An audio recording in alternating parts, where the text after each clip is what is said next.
Live, where news comes first. This is ABC-7 Xtra. Good evening. Thank you so much for joining us. Welcome to ABC-7 Extra. I'm Maria Garcia. As falls begin to set in and we start carving those pumpkins, many of us may be forgetting about the monsoon.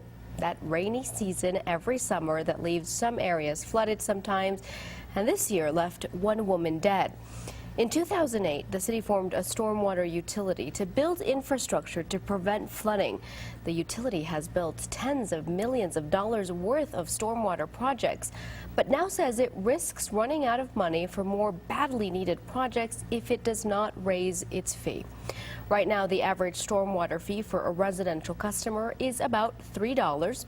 You pay this in your water bill every month, and the utility wants to raise it to nearly $5 over the next 4 years. Now, we booked this program to talk about the stormwater fee, and we mainly will. But we would also be remiss if we didn't touch on the tragic deaths of the 2 contract workers this week. They died on the job at a water treatment plant when the room they were in flooded. So we're going to try to get to that. Joining me tonight, El Paso Water Utilities Vice President Alan Shubert and Stormwater Operations Manager Martin Noriega. You can email us your comments and questions now to ABC7Extra at KVIA.com. Reach us by phone at 915-496-1775. On Twitter, you can tweet me at MariaGABC7 or use the hashtag ABC7Extra. Before we get to the discussion, though, let's take a look at all the developments so you can have a sense of what we'll be discussing. That big downpour last month left a woman dead, drowned in a drainage ditch.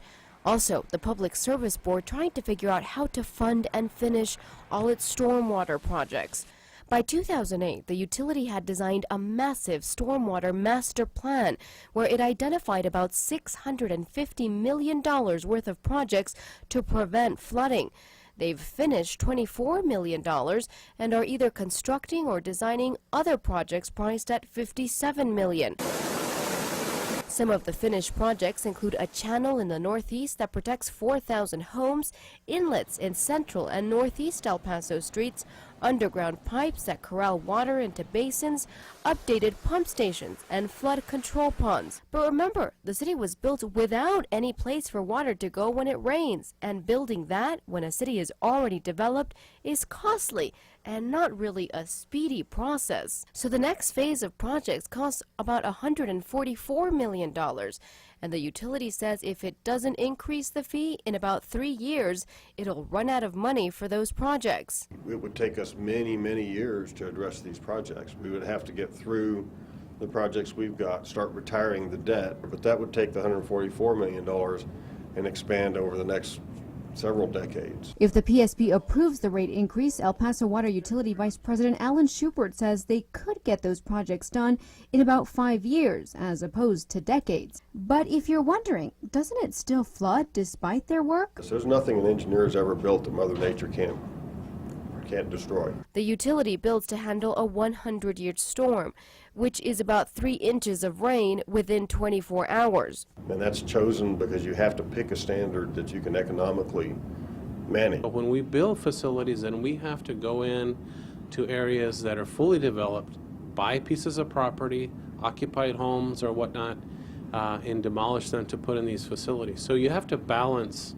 the level of protection that we're providing versus the cost and the impact on the community. Then this week, a blow to the water utility. Still more questions than answers after 2 contract workers died at the Bustamante water treatment plant in the Lower Valley. We know the room they were in flooded. OSHA tells us one of the workers jumped in to try to shut off a valve, but was trapped. A second worker went in to help, also trapped. Fire crews had to use hazmat equipment to retrieve that second body. We would like to express our most sincere condolences to the families of the 2 victims of this accident. They're in our thoughts and prayers as we work through this difficult time. Let's start our discussion now. Joining us now is El Paso Water Utilities Vice President Alan Shubert and Stormwater Operations Manager Martin Noriega. Thank you so much for joining us tonight. Good evening. Good evening. Well, when we booked this program, we came to talk about the stormwater fee, and we will, but I'd be negligent if I didn't ask about the tragic deaths of the 2 contract workers at the Bustamante plant this week. We know they were in some sort of locker room for equipment, from what we understand. What happened here, Alan? Well, we don't actually know exactly what happened. They were in a pump room for the primary clarifiers, and they're working on replacing a pump. And, you know, there was a leak. They were overcome by that. There is an investigation ongoing. OSHA and TCEQ are doing that investigation right now. And you know, right now it would be just conjecture for me to tell you precisely what happened. We're investigating that as we go. Right. You mentioned that there was a leak. I know Mr. Ballou, the president of the water utility, said that you all had to clean some sludge from the area to recover the body. Do you have any sense that there was something that could have been done to prevent this? Well, they were replacing a pump, and so in connecting the piping to replace the pump, somehow something just wasn't connected properly. And how it happened, why it happened, what happened to the men is still a matter that's being investigated. Mm-hmm. Now, these were 2 contract workers, but it still has to be stunning and sobering for the employees of the water utility.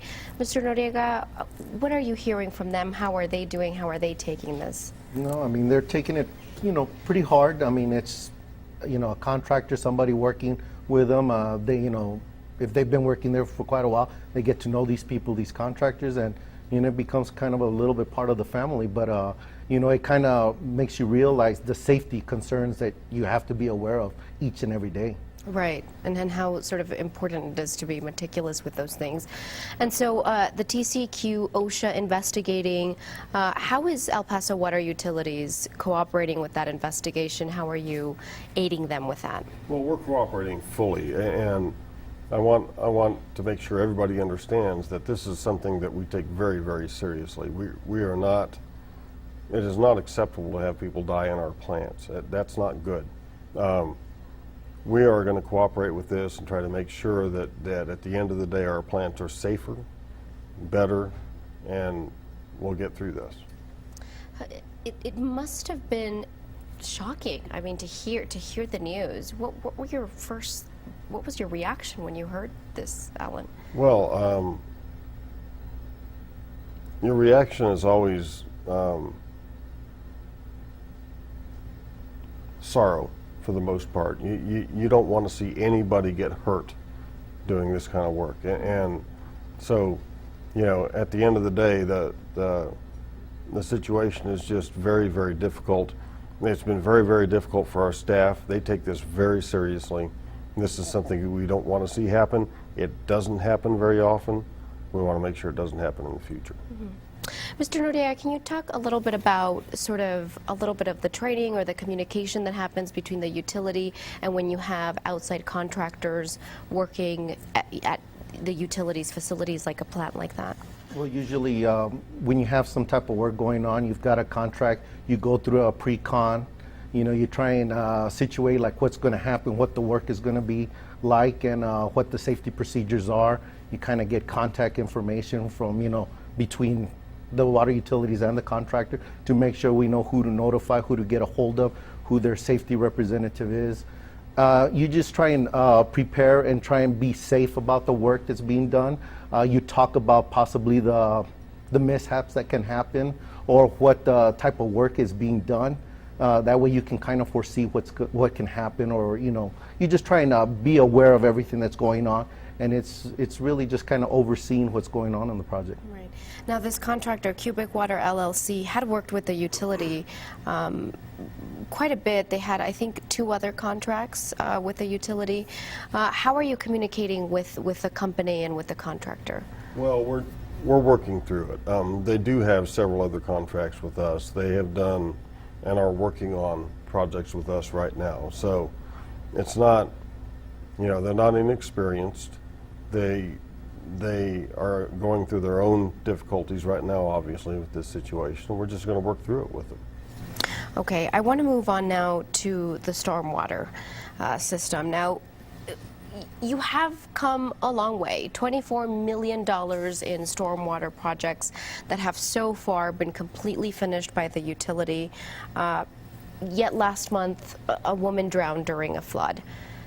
What else needs to be done? Well, you know, there's a tremendous amount of work that needs to be done. The stormwater utility was started in 2008, and the $24 million that's been done, there's actually $46 million that the other 22 are in construction, and there's another 35 in design that are funded, and that work is ongoing. So there's a lot of work that's going on. The needs are extensive. This storm season, I think, showed us that no matter what we're doing, we have so much more to do. For what happened in 2006, what happened in 2008, and we've actually had floods for 4 out of the last 8 years. This is something people don't always recognize, because if it doesn't happen in your neighborhood, it's like, well, we're not flooding. Well, we have floods early and often in El Paso. This year, the east side and the northeast, and particularly the northeast, took a real battering. And so, you know, for instance, part of what's in the $144 million that needs to be funded in the future is a lot of work around the Pico Norte Pond. We actually have a piece of that in design. It was in design before it flooded this year. In Northeast, we had this large flood, actually a couple large floods on Diana Street. We actually hadn't, on this round, contemplated projects on Diana, but we're going to advance some projects. And that's where in the area where the woman drowned? Yes, it is. And, you know, it's just the whole city. You can look through all that we're doing and all that has happened, and the whole city has needs. And you know, as I was getting ready for this program throughout the week, people asked me, you know, what's Xtra going to be about this week? And when I told them, I think a response that I started noticing people would tell me is they would say, well, you know, I don't understand. We've had the utility since 2008, but it still floods a lot. You know, and that's, you know, people just remember that when it rains and if it's in their neighborhood, it floods. So then they start thinking, but we've had the utility. What do you respond to people who ask that question, Mr. Noriega?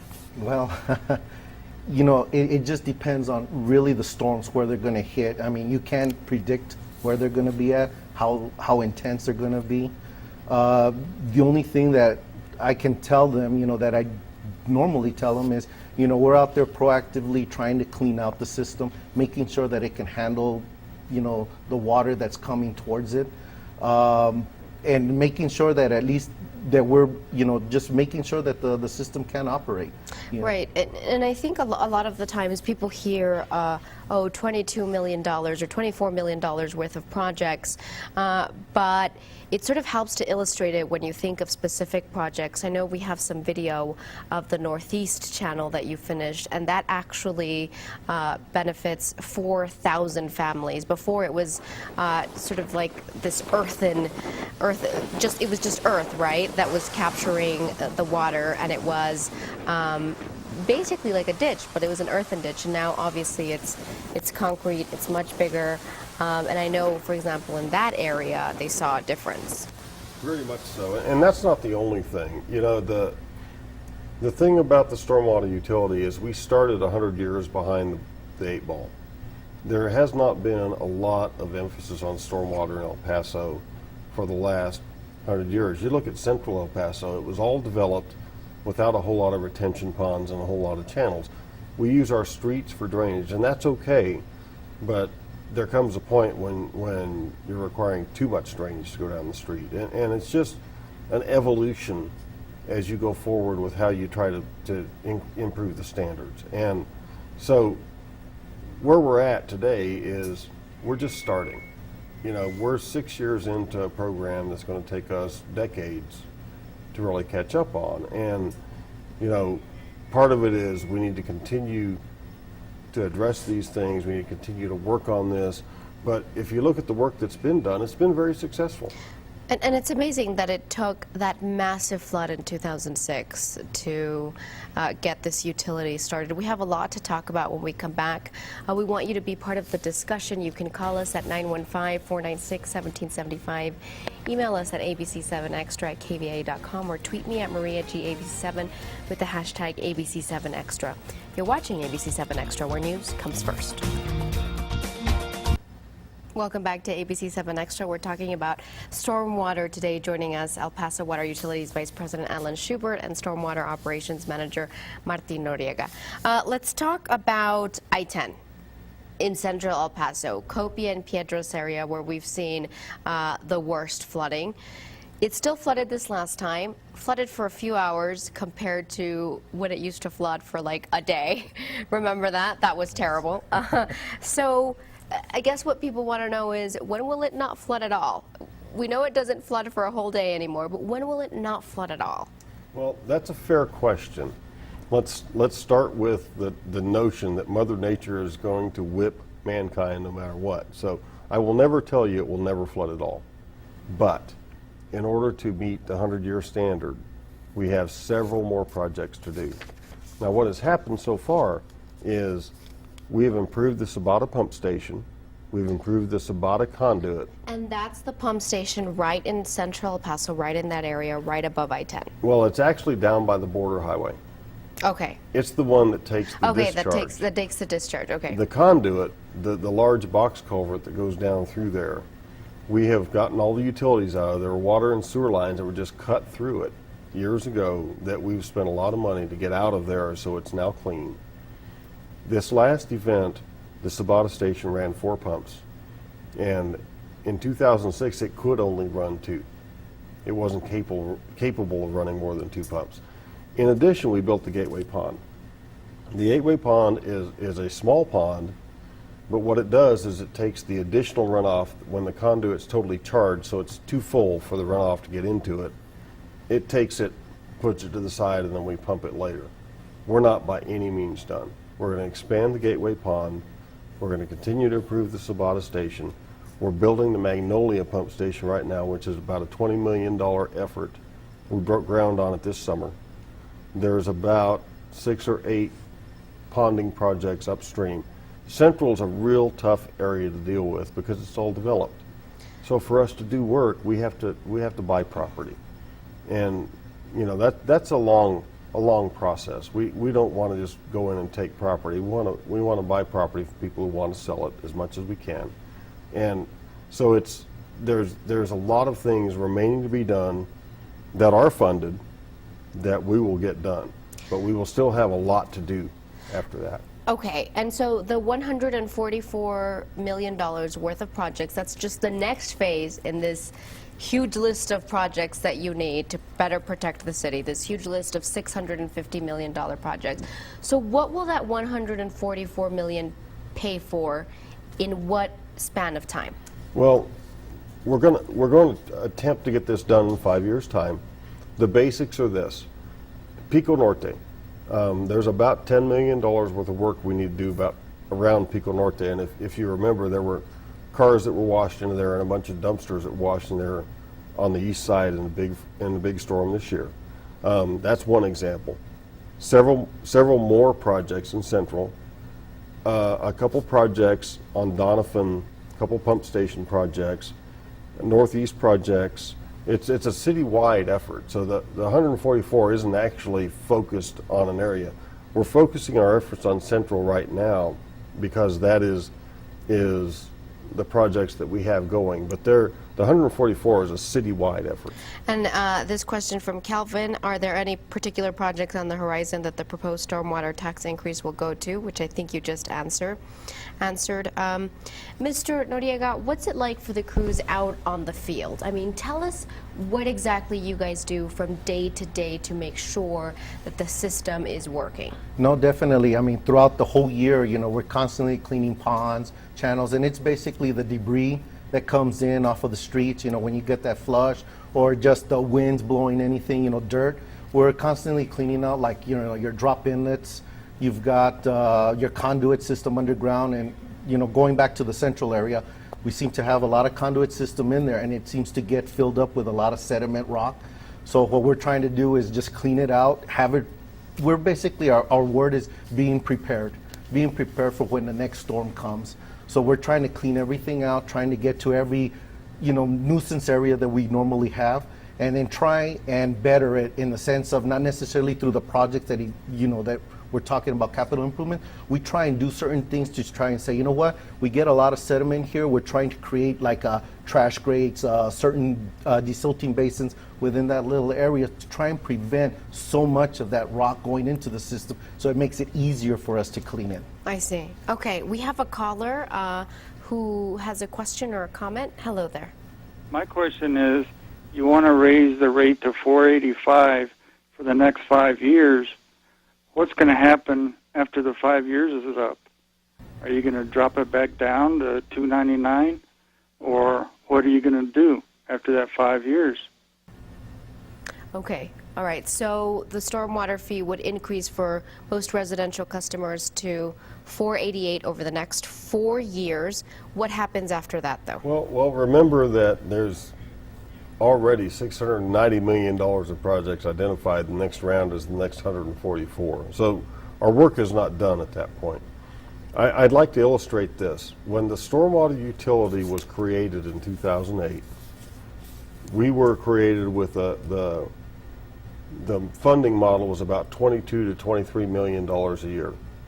And you may remember that after the stormwater utility was created, there was a large outcry from commercial customers, and the PSB met and agreed to cut the rates. So they cut the rates by 37%. So they cut the rates by $7 million. So from 22, we went down $7 million. Then in 2011, the school districts, the housing authorities, and the counties We're all exempt. went to the legislature and got themselves exempted from stormwater. So that cost us about $2 million from the original amount.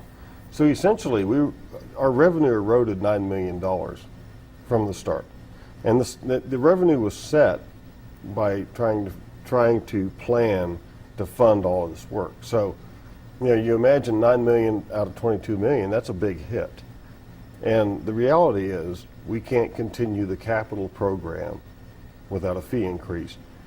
Down the road 5 years, I can't imagine that we can cut the fees at that point either. I mean, yeah, because you're saying you need the fee for the 144 million, but that's just the next phase out of the 650 million in projects, that's right? exactly correct. It doesn't get us anywhere close to the finish line, and I don't know where the finish line is. So do you foresee that in 4 or 5 years you're going to need another increase?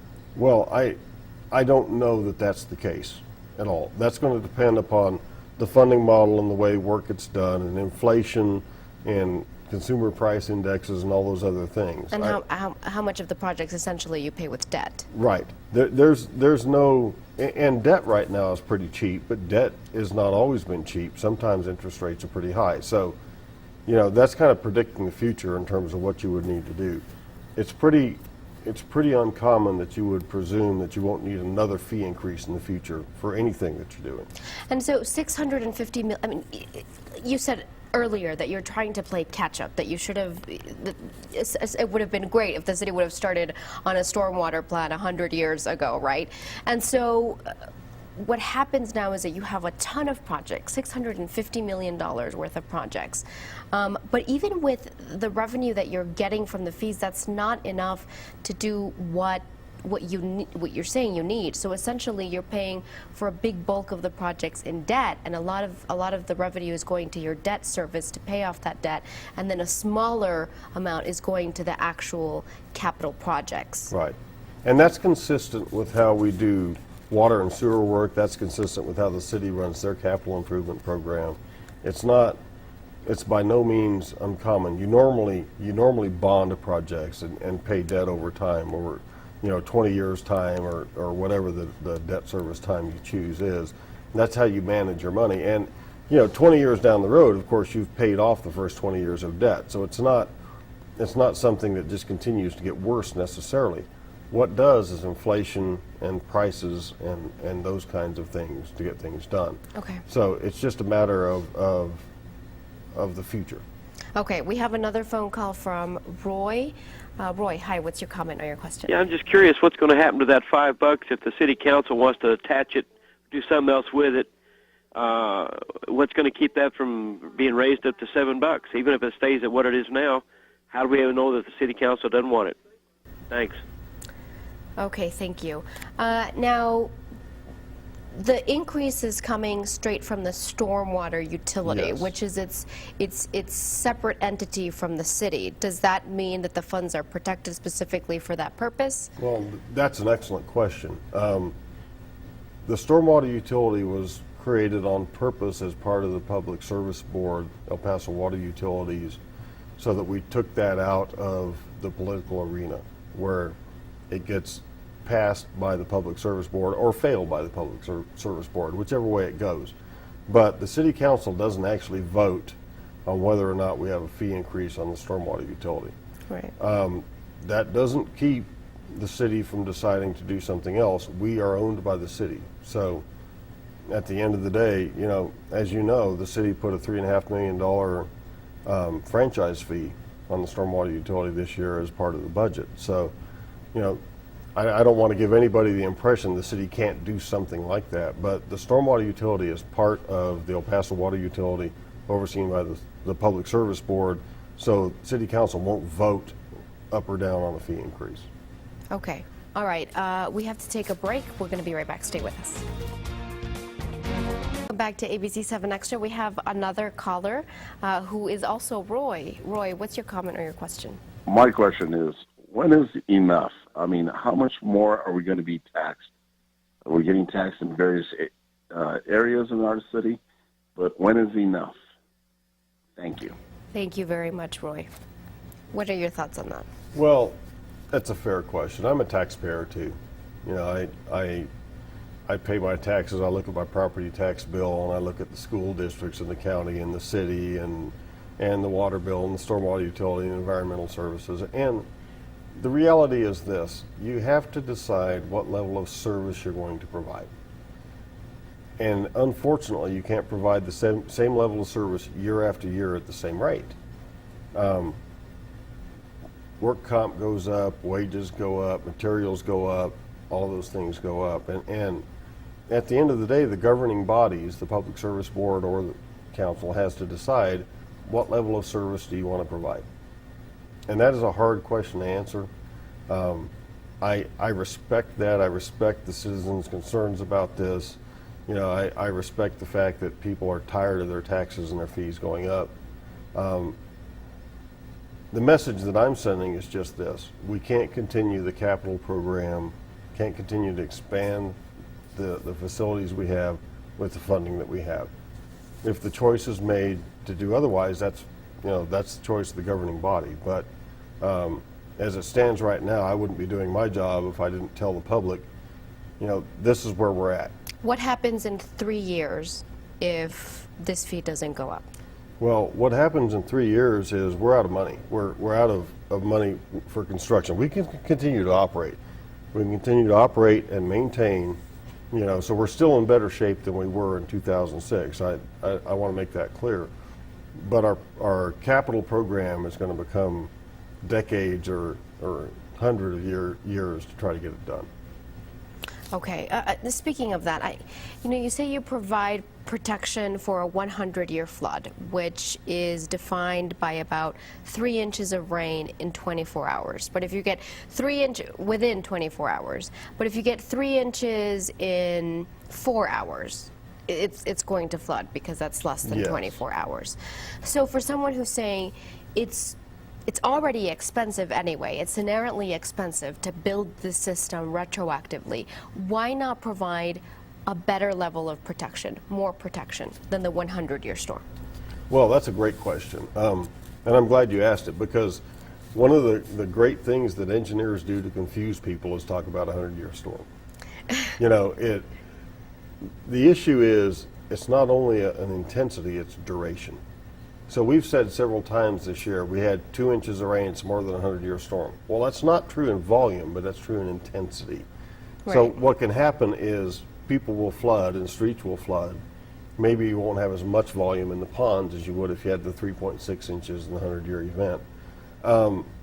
The reality is you have to pick a standard that you can design to that provides a reasonable level of protection. If you tried to design for much beyond that, it becomes prohibitively expensive.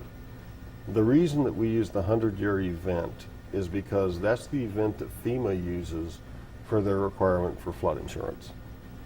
So our goal is, with our program, to try to take as much property out of the 100-year floodplain as we can so that people aren't required flood insurance. In other words, if you can prove to FEMA, hey, we've built these drainage canals, these pumping stations, this infrastructure around these homes, and this infrastructure is built to withstand a 100-year storm, then those homes, those homeowners won't have to get flood insurance, essentially. That's our intent, is to take private property out of flood risk. That's been our goal from the outset. We have other things we need to do, but this is our first order of business, is try to get that done.